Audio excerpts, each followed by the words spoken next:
So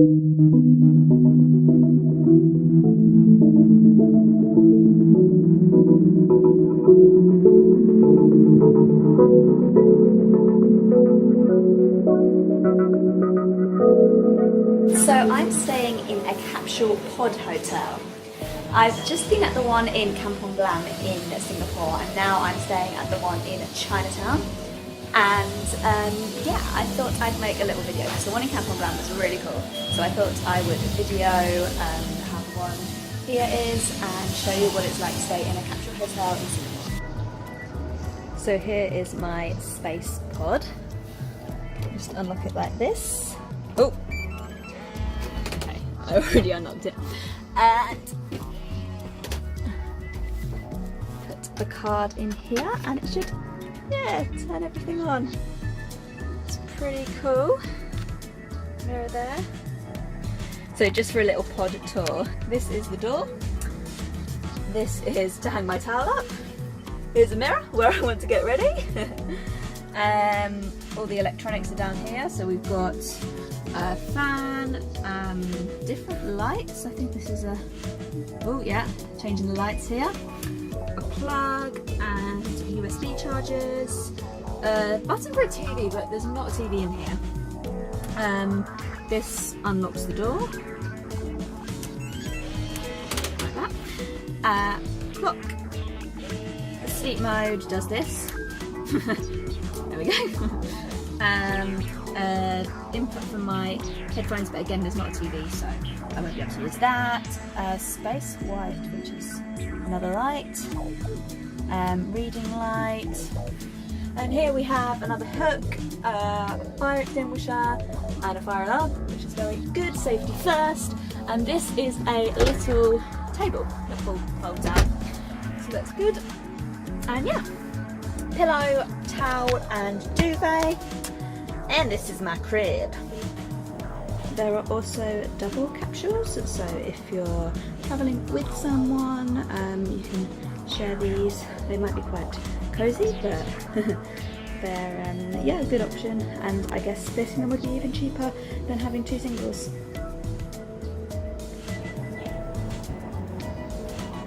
I'm so happy about this 12-hour be quiet period.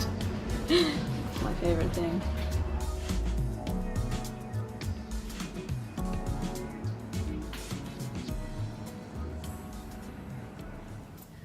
Good morning. So I've just woken up in my lovely little pod, and yeah, it's really nice. I had a really nice sleep.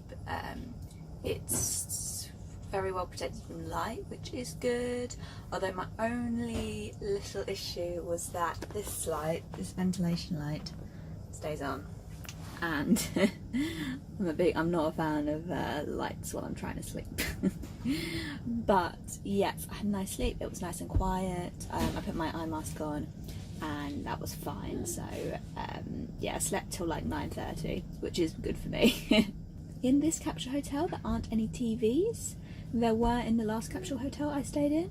So I think that is partially why there wasn't much noise. People weren't using their TVs. I did notice some like noise of people with their TVs on last time, even though there is a port for headphones.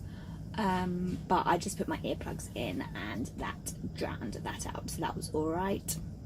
But in this one there was no noise. I had a really good sleep. The bed's pretty comfy. The pillow is lovely.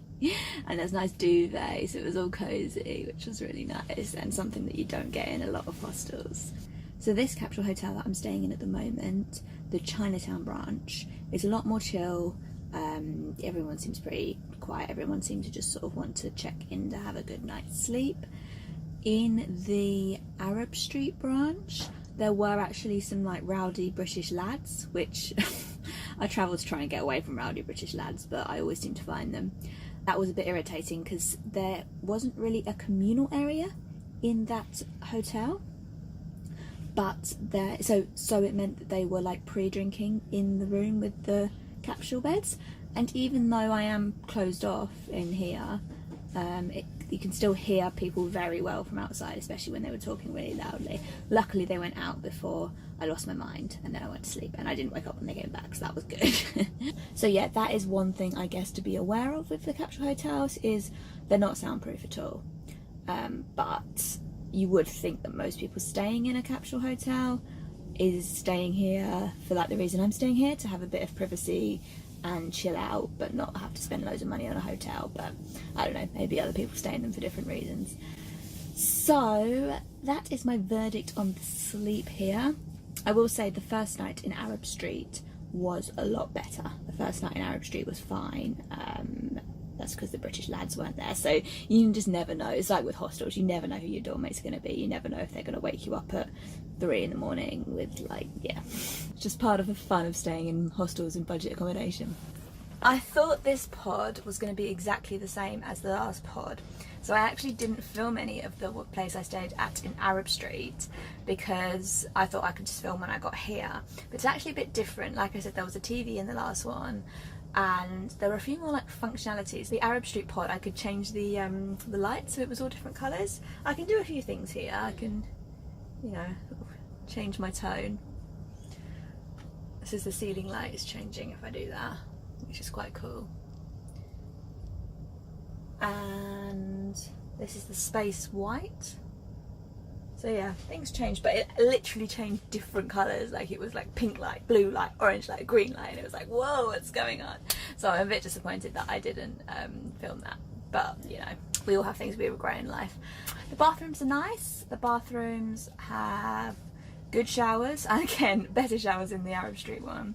But they have shampoo and soap with dispensers, which is really good. And good Wi-Fi, very good Wi-Fi. Fast Wi-Fi. I think the whole of Singapore has fast Wi-Fi, to be honest, but like, yeah, really good Wi-Fi.